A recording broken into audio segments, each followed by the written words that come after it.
daddy. So, ayan, nagpe-prepare na siya para ma-renew ng kanyang lisensya. So, ma-expire na kasi yung lisensya, yung driver's license niya this coming April. So, kailangan i-renew na para naman hindi maabutan ng expiration. So ayan, kaninang umaga, bala ko sana na magbungkal na ba ng pagtataniman ng aking mga, bala ko na sana magbungkal dyan sa likod bahay nitong pagtataniman nitong aking mga solo, kalabasa, ampalaya at sitaw. So, umulan bigla, so hindi na ako nakapagbungkal. So, mag-alas 8 na, and wala nang magbabantay kay baby mamaya pag umalis na si daddy. So, hindi na ako makapagbungkal. Siguro mamayang hapon na lang kasi mamayang hapon na lang kasi andito naman si daddy na noon. Siguro mga half day lang siya mag-aasikaso ng kanyang lisensya. So mamayang hapon pag hindi umulan is mag-aasikaso ako ng pagtatamnan ng mga gulay kasi sayang yung ganito tag-init and walang tubig dyan sa likod bahay namin. So sayang na sayang kung pwede namang pagtamnan and mataba yung lupa dyan kasi nga may tumubo dyan na, di ba, kalabasa. May tumubong kalabasa dyan. Ang taba-taba ng kalabasa, nakailang piraso kami na ani doon sa kalabasa na yun. So, ayan guys, nagluluto na ako ng pagkain para ni baby kasi alas 8 na. Kailangan niyang kumain ulit. Siyempre, kailangan natin magluto ng pagkain. So, for today's food ni baby is carrots, sayote, and kalabasa. Pinagsama-sama ko yan. So, hindi ko na muna nilagyan ng malunggay kasi awang-awa na ako dun sa malunggay. Hindi na makahinga kasi everyday kong inukuhaan. So, may kanin din yun. So, mamaya i-blend ko na lang. And hindi pa siya maluto. Wait lang.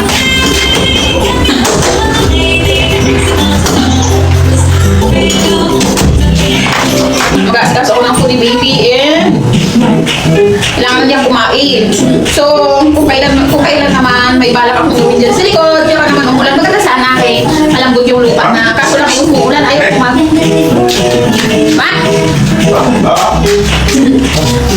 So, maganda sana kasi nga malambot yung lupa, kaso lang ayaw kong gumalaw dyan ng naulan. Ikaw ba naman ang magbungkal dyan ng naulan? Hindi ko lang masaka. So, yan. Magantay na lang ako. Kamayang hapon na lang siguro. And for now, wala talagang magbabagsay kay baby. So, ayan. Naging Coco-Melon na naman. Pinakitan ko na yan ng Mickey Mouse kanina kasi nga parang sanay si baby na iba na naman pinapanood kasi puro Coco-Melon. So, pinakitan ng daddy niya ng Coco-Melon ulit. So, ayan. Sabi niya muna natin yung pagkain niya kasi so, yan, ang dami kong Hugasina Mars. And wala na ako dishwashing liquid. Ubus na yung aming supply ng dishwashing liquid. And bili na naman kami ng retail. Bale, itong mga dishwashing liquid is yung mga DIY ko, mga ginawa ko. And for now, wala pa kaming budget pang bili ng DIY ulit. So, yan. Panoorin nyo yung mga videos ko para may budget kami pang DIY na pang DIY na DIY na kami tawag dito dishwashing liquid para naman makatipid kami sa mga DIY. Mas nakakatipid ka kasi sa DIY. So, ayun. So ayun na nga guys, ang almusal namin is cake kasi nga birthday ng father-in-law ko kahapon. So, pumunta yung asawa ko and hindi kami sumama ni Bebe kasi nga nalulungkot ako mag-isa lang ako dito sa bahay. And kung tatanungin niyo bakit hindi ako sumama na lang, ay ayoko. So, hindi kasi ako sanay sa mga hindi kasi ako sanay na yung maraming tao, tapos yung hindi rin ako yung parang hindi ako ha? Doon tayo pag-alis na daw. Hindi yan. Kalik, satu punya doon. Yan lang, ito lang. Kan ikaw. Tapi, Ito. Hindi ako. ikaw mo nga sakit eh.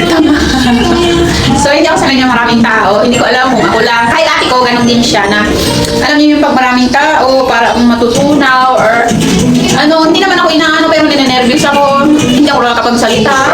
Okay, bye-bye. Hindi ako nakakapagsalita parang gusto ko matunang lalaan dyan sa nauupuan ko. So, parang yung feeling, parang hindi kasi ako marunong makipag-socialize or kahit sabihin ng tao na parang sama ng ugali. Hindi naman masama yung ugali kung hindi ka naman isnabera. Hindi lang kita naiintindihan na nahihirapan. Gusto ko rin makipag-socialize, gusto ko rin makipag-communicate. Kaso alam niyo yung kalooban ko na parang matutunan. Parang nahihiya ako kahit hindi naman ako inaano. Nahihiya ako kahit wala naman nakakahiya. Parang gano'n. Hindi ko ma-explain. Parang gano'n mga kumar. So today, hindi pa ako nakakahigo. Oras na ba? 8:06. So later, mga 8:16, magbiblend ako ng pagkain. Baby kasi nga baka gutom na yun. Ano bang ginagawa ng batang yun? Wait lang. Tingnan natin.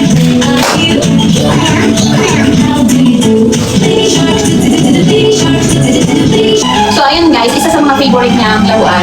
Ito talaga yung number 1 yung favorite. Favorite niya yan. So ayun na nga guys, natapos ko nang pakainin si baby. And tinapos ko muna talaga siyang pakainin kasi nga, anong oras na? So today, mag-alas 10 na. And pinatulog ko naman siya. And Diyos ko, pagsilip ko naman mga dyan. Pagsilip ko, gising na naman. So, mainit yung panahon ngayon. As you can, diba nakikita niyo yan sa may bintana namin, mainit ngayon. So, ayan, mag-aasikaso muna ako ng lababo namin. Puro hugasin ang kalat. So, ayan na nga, and mamaya pa siguro uwi si daddy. Alas 10 na. So, magsasaing ako. Maglinis muna ako pala na dito sa kusina namin kasi nga, ang kalat mga Marsh. Pag yung bahay nyo is malapit sa kalsada, ay asahan nyo na yan. Kahit linisan nyo palagi yan. Kasi paggabi, nililinisan ko yung kalat namin kasi nga, syempre maalikabok. So, ang pangit talaga ng buko. So, syempre maalikabok. And yan, nililinisan ko ngayon kalat namin. Eh, mga hanggang hapon na kinabukasan hanggang hapon yung maalikabok na naman itong mga kumari. Kasi nga, malapit kami dito sa kalsada. So ayun, mag-ano muna ako, hugas muna ako guys, kasi ang dami naman ako kasi. So, ang ganda na pa naman ngayon. Kanina, umuulan-ulan, kaya hindi ako nakapag. Pagkabungkan sa dito bahay. Hinta muna ako. Tapos pumupunta siya sa semento. Yung hinahalikan yung semento. So, ayun. Kailangan bantayin na talaga si baby ngayon. Kasi, mahalit sa semento. Ayan, tumingin. Ang basura. Yung hindi ko na natatapon. So, ayun guys, cute na cute talaga ako dito sa aking lagayan ng bigas ko, di ba? Ang ganda ng lagayan ko ng bigas.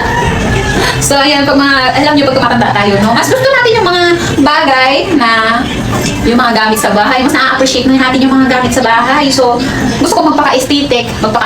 Kaso, kulang tayong budget na pang-aesthetic. So, ayan, tingnan nyo yung lagayan ko ng bigas. Pinipindot lang siya dito. And, voila! Bubuhos na. So, yun, tuwang-tuwa ako dito sa lagayan namin. Di bali may lagay. Di bali walang laman, basta may lagayan. Joke lang. So, syempre, mas importante yung laman kaysa sa lagayan. Kahit sako lang yung lagayan mo, basta maraming laman, ay, okay na yun. So, ayan, magsasayang na muna ako bago liguan si baby. So, may ulam pa kami dyan. So, may ulam pa kami dyan sa rib, guys. And, yun yung handa na father-in-law ko kahapon. So, hindi na kami magluluto ng ulam ngayon. Bali, yun na lang yung ulamin namin. Initin ko na lang.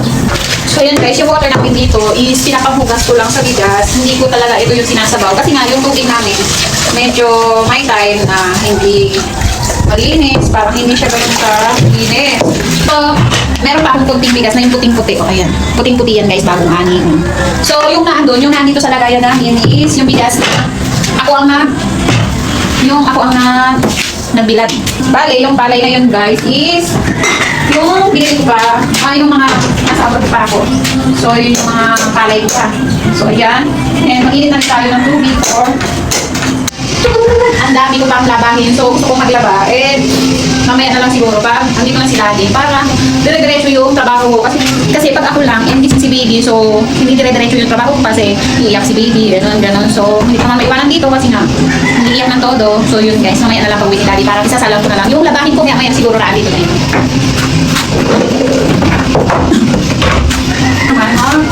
Ligo din ako. Kasi hindi ko kaya. Ang mainit mo guys. Ang hirap pag uminit ng panahon.